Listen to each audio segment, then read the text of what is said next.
The NFL season always sneaks up on me. It was different this year. There was no preseason, so when Thursday came, it was kind of like, oh yeah, like the playoffs, the NBA playoffs are on right now, and the Chiefs and the Texans were playing. It was like a shock. And then Sunday to sit in here and watch football all day, it was definitely a welcome surprise. It was just good to sit back and watch football in September, and even though it was no fans, which was kind of eerie in some stadiums, especially in the Carolina game, because I know how raucous that stadium can get, especially in Week 1. It was weird, but I think watching the NBA the last couple of months, it was easy to get accustomed to. And you just watch and you just see these guys playing, and it was a good product from what I saw. After watching these games, obviously I was on social media a lot, and one of the things that the Undefeated pointed out was that record for the most black QBs starting in Week 1 was broken again. I think it was been broken like a couple of years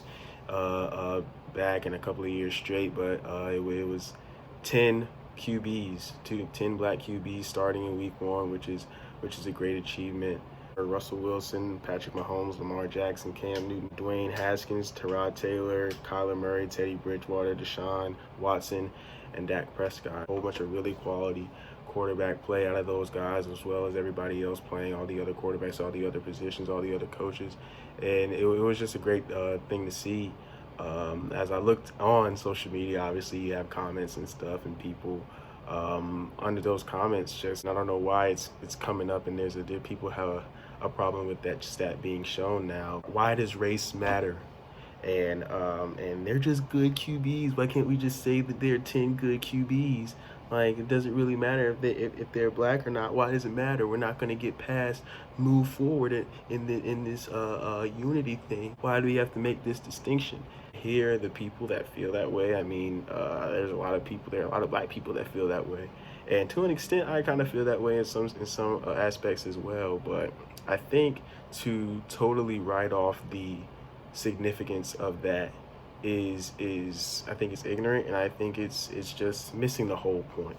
Question: why do we make these distinctions? Same way that we make the distinction of Barack Obama being the first African American president, Jackie Robinson being the first African American player in the Major League Baseball, and it's not because they're black. It's not just we just like you because your skin is darker. It's because before they were not able to get in these positions and make the type of impacts that they make. It's not that they just didn't want to and now they do. It's that before they couldn't and now they can. It's a not trying to keep us from going forward. It's a barometer of us moving forward, and it makes sense that especially in a time like this, we're making that distinction. Especially when the league is becoming a lot more receptive and a lot more acceptive. Obviously, there have been black quarterbacks for a long time, way before I was born, but it wasn't always like that. And still to this day, maybe not as much in the NFL, maybe not as much in college football, but still there is a way of what you want a quarterback to look like. There's a reason why Cam Newton didn't get signed for a really long time. There's a reason why he's been scrutinized the way that he has always been, because he doesn't really act like the way a quarterback should act. That's a whole different story on what that means. But when it comes down to it, you're really looking at it. It hasn't always been, can this player play or can this player not play? It like before. I was reading a book called Third and a Mile last year about the struggles of not only black quarterbacks coming in, but what happens when back in the I want to say I don't want to, but when Prince Pollard became the first black player in the NFL, the struggles that he had to go through, and obviously black players come, and now people are saying, but the NFL is 80% black. Where are you not getting accepted? So the NFL is 80% black, right? And so 10 out of 32 of the quarterbacks are black people. So by your logic, shouldn't 80% of the 32 teams have black quarterbacks starting? Why are there only a handful of black head coaches in the NFL? Why are there only a handful of black owners in the NFL? And these different positions of leadership that historically black men have not been as seen as adequate for. especially in the sports world. You know what I'm saying? So like for somebody to not see the significance of this revolution of the mind in the NFL, obviously we still have a long way to go, and sports is far from the change that we want to see in this world. But that stat means a lot, especially to me, someone who was formerly a black quarterback. I understand what that stuff means. I understand what it means to sit in a room with a whole bunch of people, or be somewhere where you don't see a lot of people that look like you, and obviously it's something that is hard to get through. And for these players like Kyler Murray, especially Kyler Murray and Russell Wilson, who are not only black people, but they're shorter people. So that automatically puts you at a disadvantage. Like obviously Baker Mayfield, somebody, even though he's white, he's shorter, so that puts him at a disadvantage. It's a great thing to see all these players being seen for what they can do on the field, rather than the color of their skin or how they talk or play style they have. Like Lamar Jackson just won the freaking MVP, and there are a lot of very smart, very experienced, very revered people in the football world that thought he should have changed positions going into the combine, going into the draft. So that just goes to show you what the acceptance meter was, what it is now, and how it's progressing. Speaking of these the black quarterbacks that I talked about, the top three quarterbacks in the NFL are all on those lists, and to me, for the top five quarterbacks in the NFL are on that list. Lamar Jackson, Russell Wilson, Patrick Mahomes, Deshaun Watson. I would put Aaron Rodgers in there as well. I still believe Aaron Rodgers can do most of the things that those guys can do in terms of affect the team, and you saw that yesterday with the game against the Vikings. I believe that Russell Wilson is the best out of all of those. I believe that for a long time. Ever since we've seen Aaron Rodgers kind of take a dip, I believe that Russell Wilson is the best quarterback in the NFL, and I think he put that on display yesterday as well, going 31 for 35, 322 yards, 4 touchdowns against the Falcons. I mean, it's just obviously he has weapons now. He has DK Metcalf, Tyler Lockett, Chris Carson, a lot of guys that can do some work with the ball in their hands. But and he's had that over the stretch of his career. But I would say for a couple of years there, between the Legion of Boom era and the era that they're in right now, it was just Tyler Lockett and Doug Baldwin and a lot of Jermaine Kearse, a lot of people that aren't in the league anymore. Obviously, Doug Baldwin was a great player, as was Jermaine Kearse, but I think you start to see, once these players leave and go to different places, how much Russell Wilson made them better. I advise you. I did a Super Bowl retrospective a couple of months ago.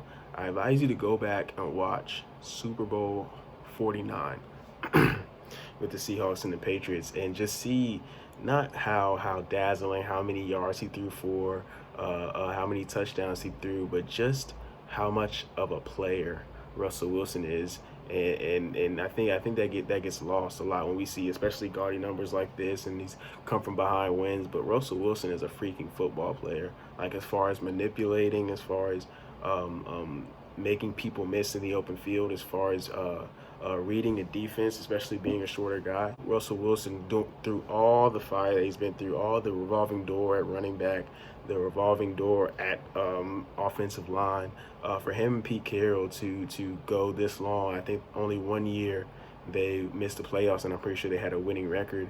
I think Russell Wilson is the best quarterback in the league. I've been thinking that for a while. I know Patrick Mahomes is the face.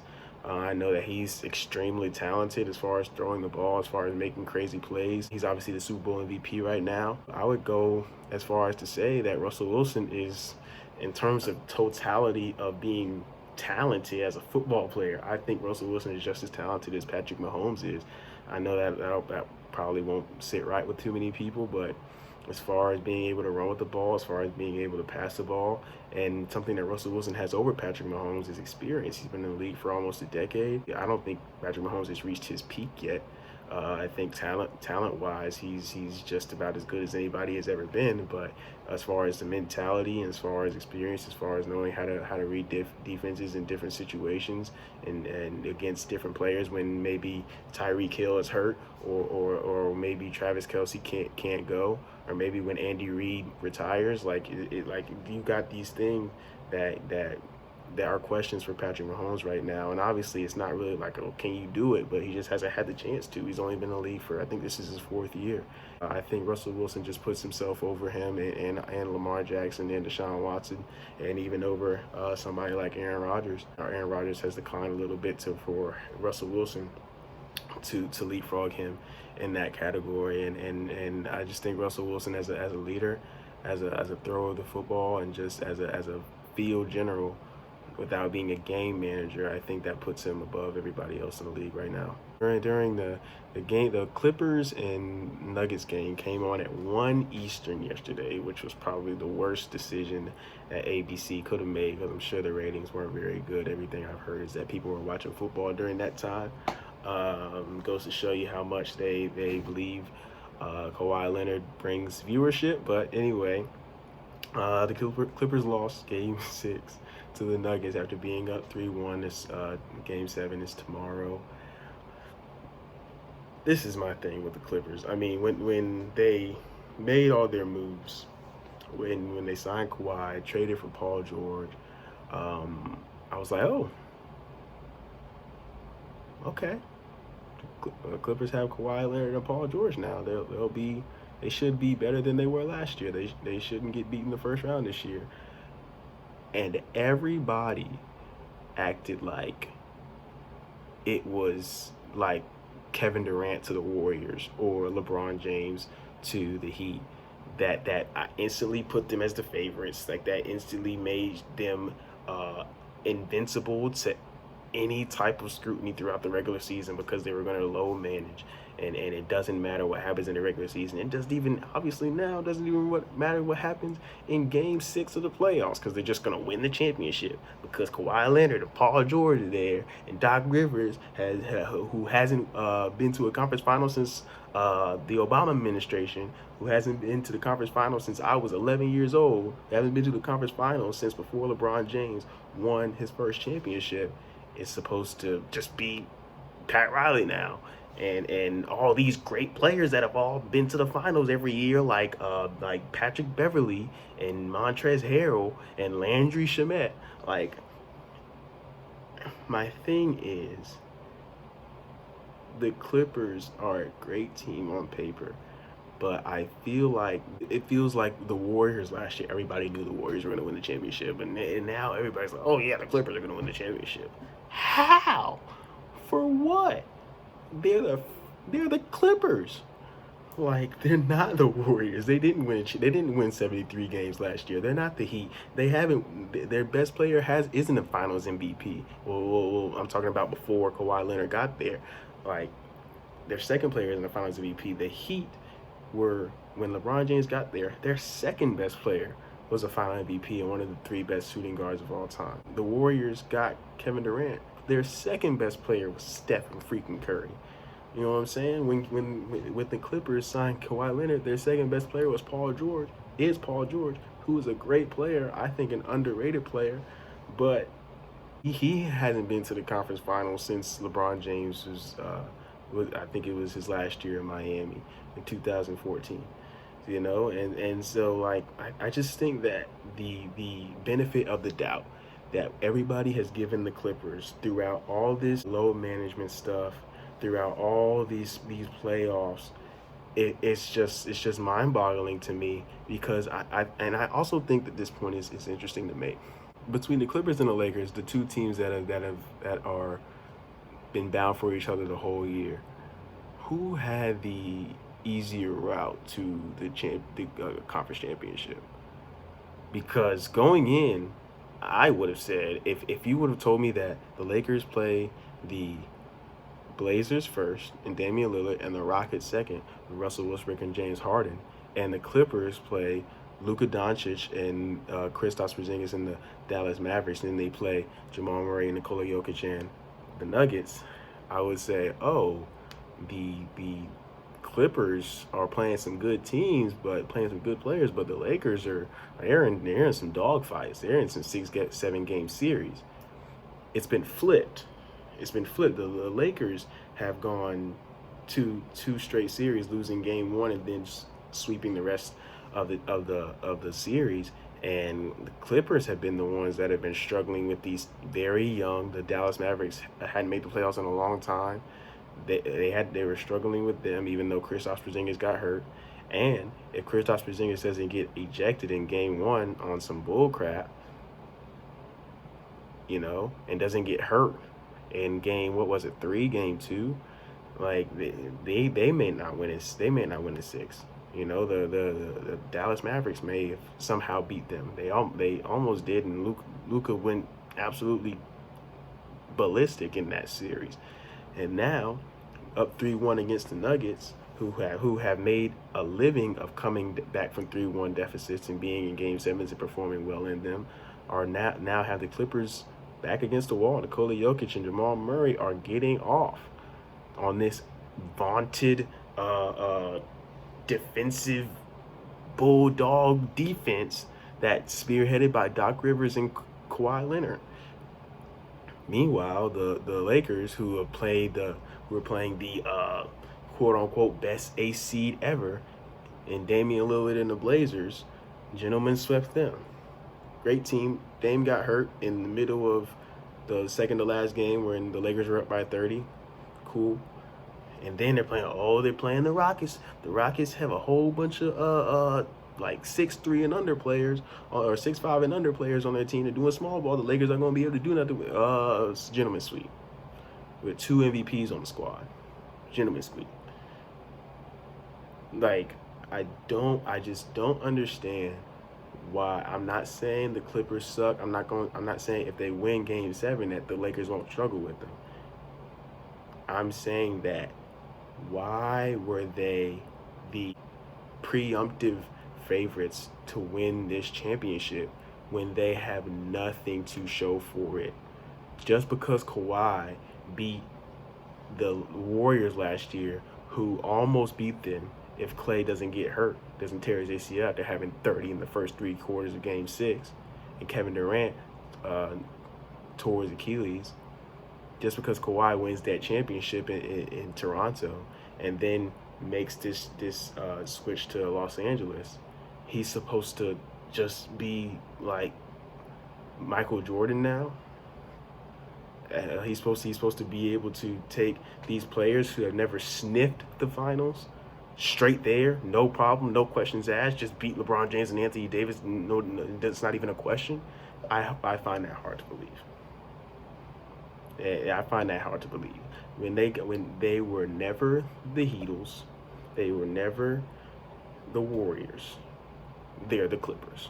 They're closer to when Chris Paul and Blake Griffin were in Lob City. That was a good team. That was a pretty good team. They had a great player off the bench in Jamal Crawford and guys like JJ Redick, DeAndre Jordan. That was a good team, but still never made the conference finals. And if the Clippers do now, it's a struggle to get there against the lesser 2 teams of the conference. And like they're the Clippers. They're not the Heat. They're not the Lakers. They're not the Warriors. They're the Clippers.